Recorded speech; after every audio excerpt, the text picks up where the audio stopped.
Good morning, guys. Once again, welcome back on my YouTube channel, Biochemedics Sir.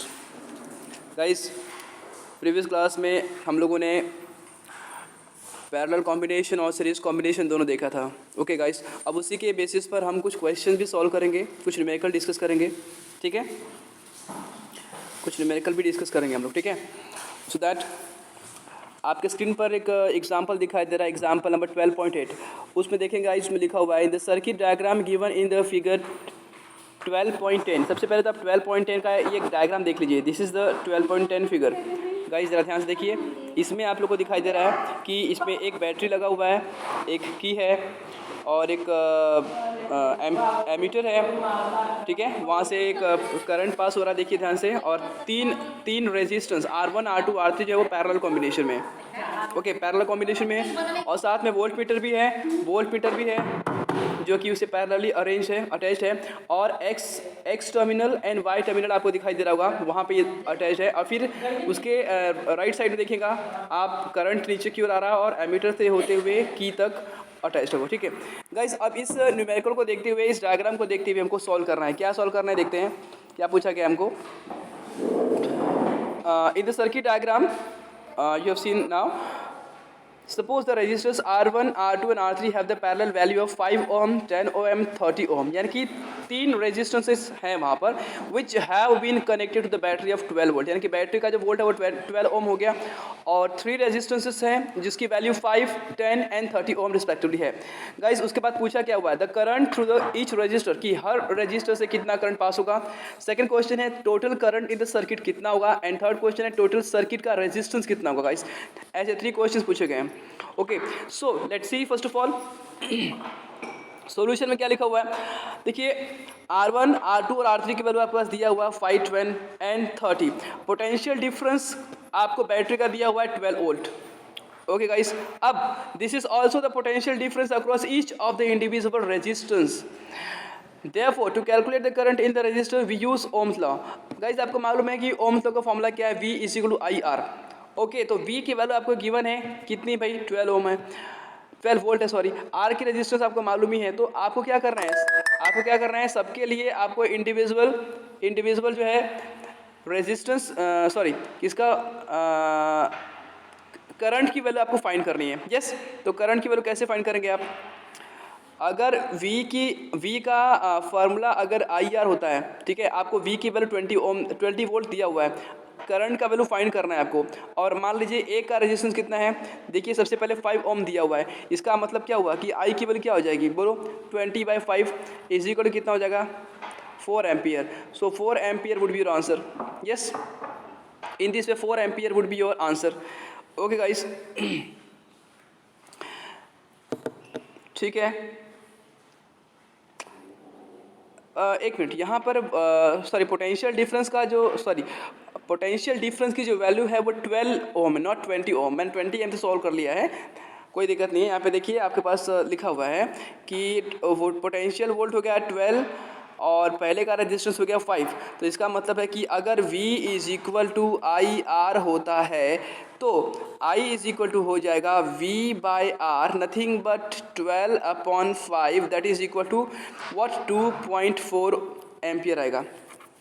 ठीक है, वैसे ही second के लिए भी सॉल्व कर लेंगे हम लोग.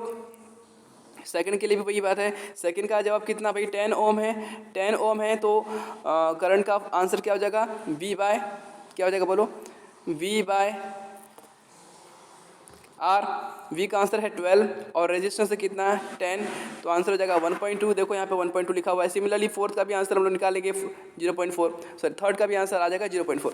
इस तरीके से हम लोग V/IR का फॉर्मूला यूज़ करके हम लोग इसको सॉल्व कर लेंगे. इस एकदम ईजी है. ओके, अब चलिए आगे देखते हैं. हम लोगों ने क्या किया, सबसे पहले हम लोगों ने ईच रेजिस्टेंस के लिए ईच करंट की वैल्यू फाइंड कर लिया, क्योंकि पोटेंशियल डिफरेंस का आंसर सेम था सबके लिए. गाइस, उसके बाद देखेंगे हम लोग, पूछा हुआ टोटल करंट कितना होगा भाई. तो टोटल करंट का आंसर तो हम लोगों ने अभी निकाला है. यस, कितना, पहले का आंसर है 2.4 ओम. देखिए आप लोग, पहले का आंसर कितना है, पहले का आंसर हो गया 2.4 एम्पियर, दूसरे का आंसर हो गया 1.2 एम्पियर, तीसरे का होगा 0.4। इन तीनों को हम जोड़ देंगे तो पूरे सर्किट में कितना करंट फ्लो हो रहा है वो अपने को मिल जाएगा गाइस। तो कितना आंसर होगा 4 एम्पियर। नाउ अब वो पूछ रहा है टोटल रेजिस्टेंस कितना होगा। तो पहले आप ये बताइए कि जो सर्किट है उसमें तीनों जो रेजिस्टेंस है वो पैरेलल कॉम्बिनेशन में जुड़े गए हैं, और जितने भी पैरेलल कॉम्बिनेशन में जुड़े जाते हैं तो उसको हम लोग फाइंड कैसे करते हैं 1/RP के फॉर्मूले से। किस फॉर्मूले से फाइंड करते हैं बेटा, हम लोग फाइंड करते हैं 1/RP, 1/RP that is equal to reciprocal of the equivalent resistance. तो देखो क्या लिखा है, तीनों रेजिस्टेंस को हम जोड़ देंगे 1/, के टर्म में यानी कि रेसिप्रोकल के टर्म में, तो अपने को जवाब मिल जाएगा 1/5 + 1/10 + 1/30 is equal to, after calculation you get 1/3। yes, so if 1/RP is equal to 1/3 it means RP is equal to 3। Yes no, अगर हम इसका रेसिप्रोकल कर देते हैं तो हमको मिल जाएगा जवाब। आई होप सो गाइस आपको समझ में आ गया होगा। Okay let's see next numerical. Next numerical में सबसे पहले आप क्वेश्चन पढ़ लीजिए। क्वेश्चन में क्या लिखा हुआ है गाइस, क्वेश्चन में लिखा हुआ है दैट पहले तो आप डायग्राम देख लो। डायग्राम देख लेते हैं तो क्वेश्चन इजी समझ में आ जाएगा आपको, ठीक है।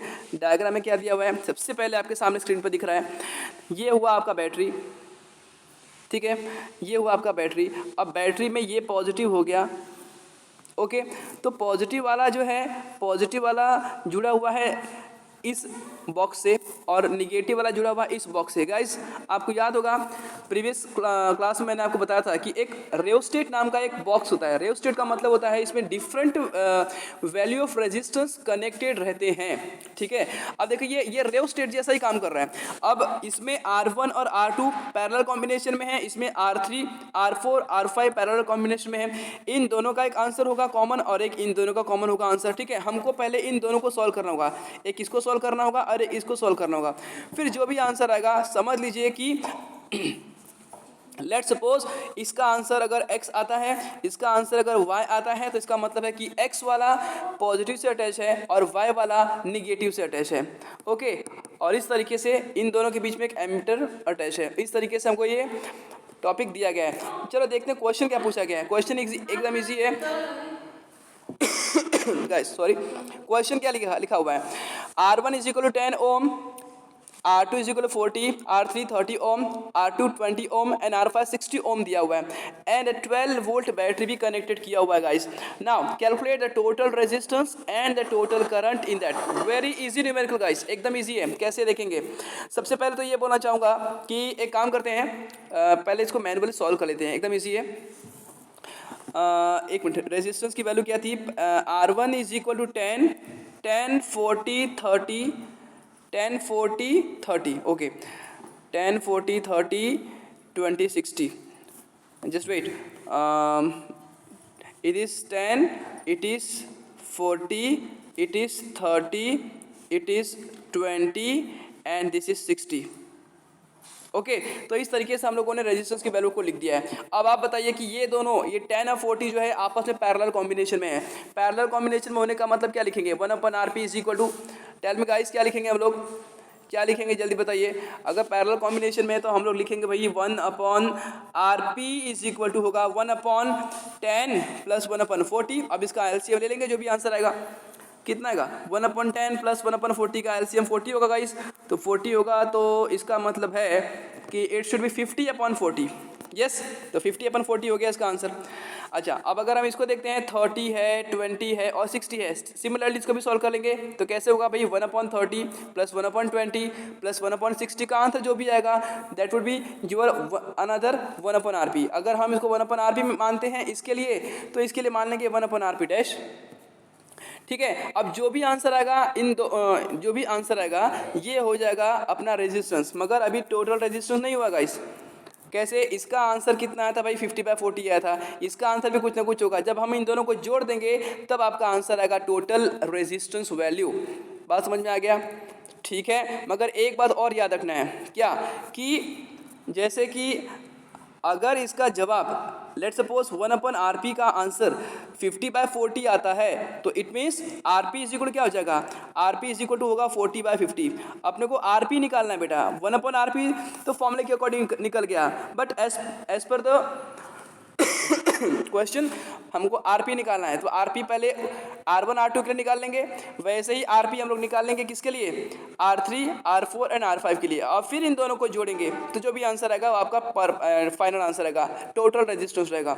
ठीक है, चलिए देखते हैं इसमें कैसा लिखा हुआ है।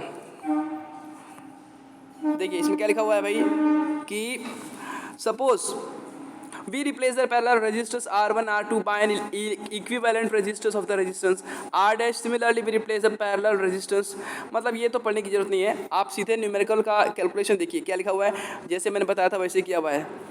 देखिए अच्छा यहाँ पर एक बात और बोलना है, 1/10 प्लस 1/40 था तो इट शुड बी 5/40। एक मिनट, हाँ इसका एलसीएम जब लेंगे हम लोग तो 1/10 प्लस 1/40, मैंने 50/40 बोल दिया था, I am sorry for that. It would become, अगर हम इसको 4 से मल्टीप्लाई करते हैं तो ऊपर में भी 4 से मल्टीप्लाई करेंगे तो आंसर आ जाएगा 5/40। ठीक है, तो ये हो गया 5/40 एक का आंसर आ गया। ठीक है, और 5/40 ये जो है 1/RP है। ठीक है ना, तो 5/40 का मतलब 1/8 हो गया, यस और no. 5/40 is 1/8, 1/RP is equal to 5/40 is equal to 1/8, nothing but RP is equal क्या हो जाएगा, 8 हो जाएगा। ठीक है, likewise 1/R dash R double dash find करते हैं तो 1/30 प्लस 1/20 प्लस 1/60 पूरा सॉल्व करेंगे, 60 become your LCM and you get 6/60 that is 1/10। और अगर 1/R डैश, अब अगर 1/R डबल डैश का आंसर 6/60 यानी 1/10 होता है तो R डैश का आंसर 10 हो जाएगा। तो इस तरीके से अगर आप पूरा देखते हैं, पूरी वैल्यू देखते हैं तो पहला आंसर 8 ओम आया था, दूसरा आंसर 10 आया, तो ये हो गया आपका आंसर 18 ओम।